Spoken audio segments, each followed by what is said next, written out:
Alright, I've already done several attempted takes at this, so hopefully this will be a good one. Because I do takes on this. I don't just post the first thing that I record. I actually do try to make sure it's something that I can feel like I said well. But YouTube channel is now called Black Metal Philosopher, so I figured for those of you viewing, I should talk a little bit about what black metal is. And I could gush about this for a very long time. In the last take, that's what I did, and the video just became very long. Because there's a lot of components to it, and it's hard to compress it into 15 minutes or so. Maybe I'll try to do this as a two-parter. Alright, so what is black metal? And for those of you who already know what black metal is, this is nothing new, obviously. It's common knowledge if you're a fan of this form of music. This is just kind of for people who have no idea what it is in the first place. So, it's a musical genre primarily coming out of Scandinavia in the early 90s. It had its origins earlier in the 80s, but it kind of became a distinct style of music in the 90s. Important early bands, Mayhem from Norway, Dark Throne from Norway, Emperor. Emperor is definitely one of my all-time favorite bands of all time. I mean, I love Emperor. Enslaved, Immortal, Burzum. Burzum's very important, even though the main guy behind it is a real ass. And those are just the Norwegian bands. From Sweden, you had Marduk, Abruptum, Dark Funeral, and other bands from around the world. There's a band from Canada called Blasphemy, very important, from Finland. You have Beherit. Let's see, from Japan, where I used to live, Psy. Awesome band. Along with Emperor, one of my favorite bands, although they're definitely, I mean, they wouldn't be considered one of the big, like, major, well, they're pretty major, but they kind of morphed off later. They kept the black metal sound, at least in the vocals, but important, but the Scandinavian bands were really the ones that made the biggest initial impact. Lyrical themes. So mainly a lot of it focuses around the occult. It may also focus on history, specifically the kind of Viking era in Scandinavia.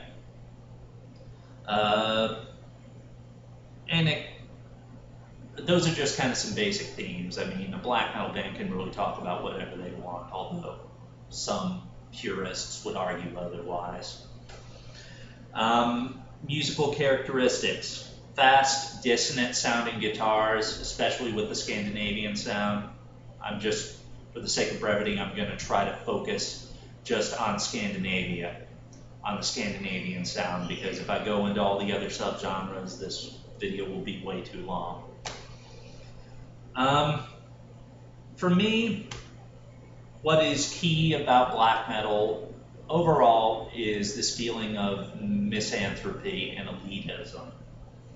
For those of you that don't know, misanthropy means dislike of people, dislike of human nature.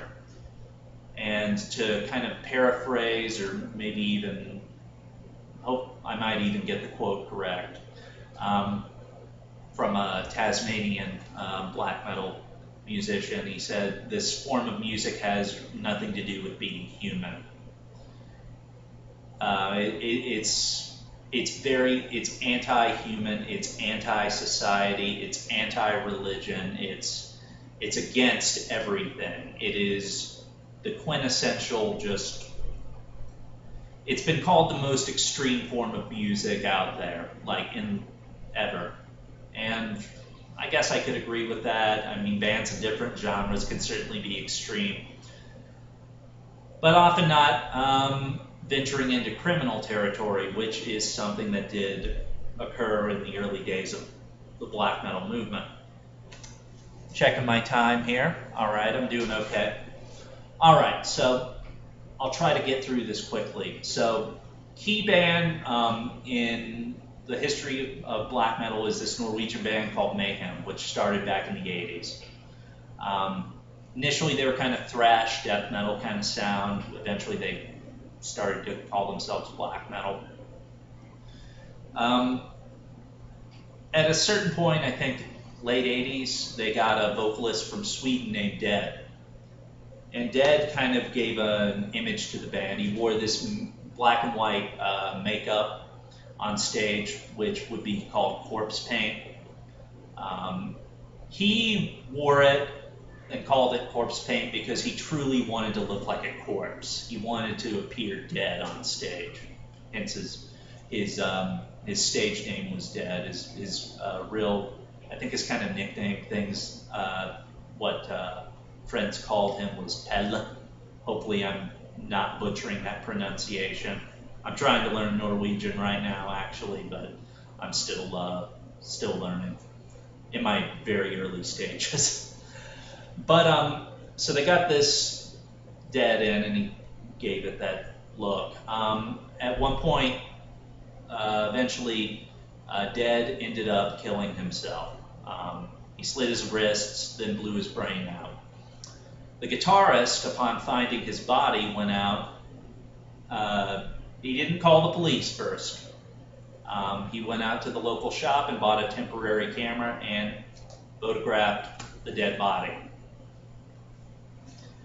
And he kept the photos and would later, unfortunately, send them out to people, and they would. One particular photo ended up on a cover of a bootleg album, and you see his body, and it's not pleasant to look at. But with the death of Dead, Mayhem kind of changed. Things became more extreme. It wasn't just music anymore. It became about something. Even though for Euronymous, the guitarist who photographed the body, you always talked about being a Satanist and all that, and creating this underground form of music that kind of was almost like a kind of a religious cult in a way. It was just closed off to outsiders. That's a key component of black metal, is that it's not for everyone. It is intentionally alienating to most people. But if you get it, you're considered, you're kind of special, because not everybody can appreciate it. I've got a friend who's got great taste in music, and I try to share him with some black metal, and he says, I can tell the musicianship is there, but it's too hard to listen to. So I think that's important. It's a hard form of music to listen to for most people, unless you're, I guess, used to it. Anyway, after Dead's death, checking the time, Euronymous opened up a record shop in Oslo, and this became a gathering point for the people in the upcoming, the black metal movement. Members of bands would come there and buy albums, talk about stuff. Black metal kind of started to hash out an ideology to it, a very elitist ideology. As I said, this kind of cult-like mentality of, this is only for certain people. This is not for everyone. This is ours. This is our little thing. And Euronymous also ran a record label called Death Like Silence, which was very important. Early, I think I might have I already mentioned some of the big bands, I think. So this form of music kind of demos started to emerge. A couple of albums came out from bands like Dark Throne and Burzum. And things kind of started to get more and more extreme as the talk, the kind of philosophy, I guess, the mentality, which was, a lot of it was just very anti-Christian, just Christianity is the devil. It has been detrimental to particularly Norwegian society, was their thought, that it wiped out their native culture, their native religion. Many of them, especially early on, claimed to be Satanists, and I think maybe they kind of flirted with it at the beginning. Most of them later abandoned it. Anyway, as the words got more extreme, those words started to come into action. And a rash of church burnings actually occurred in Norway in the early 90s. Most of the people that did this were not members of bands. They were just they kind of wanted to be, the impression I got was they wanted to be in Euronymous' little club and show how true they were. So they decided, we'll go out and burn down these historic churches that have been in Norway for over 1,000 years as a way to show how much we hate those Christians. Kind of stupid in hindsight because Norway is primarily atheist. So I'm from the south and from the southern United States, and trust me, if you're from the south and you're not religious, you've got a heck of a lot more to deal with and be upset about. But getting back, so church burnings happen. Authorities started to get involved. Checking the time here. So one of the main people that was doing these church burnings was a guy initially named Christian Vikernes, later legally changed his name to Varg Vikernes, and he was on Euronymous' Death Like Silence label. And he was kind of one of the leaders of taking the words and putting them into action. Well, what this action did was it brought a lot of undue attention to this emerging form of music. And there's different things people have speculated, but it's estimated that Euronymous didn't really like this. He didn't like this little club kind of thing he had established being shown light. Anyway, I'll fast forward. There was a feud between Vikernes and Euronymous, and it ultimately ended up in murder. Vikernes came to Euronymous' apartment one night. He had driven like, I think, 5 hours to get there under the auspices of signing a contract. Euronymous opened the door. Vikernes came in, and Vikernes claimed that what he was about to do was in self-defense because he had heard that Euronymous was threatening to kill him, and I've heard that Euronymous was prone to sending death threats to people. It was kind of part of him trying to keep this evil persona.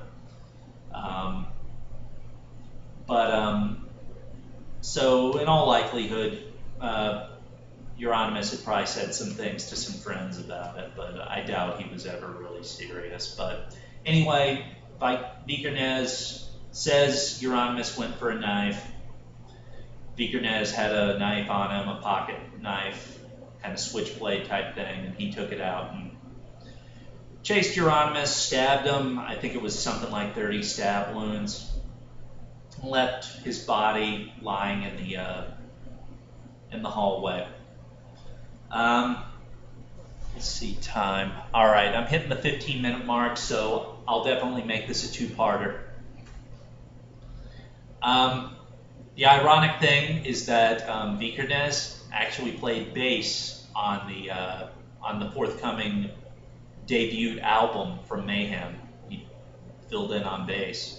So the guy who wrote the lyrics to this album and the guitarist that played on this album did not survive to see it.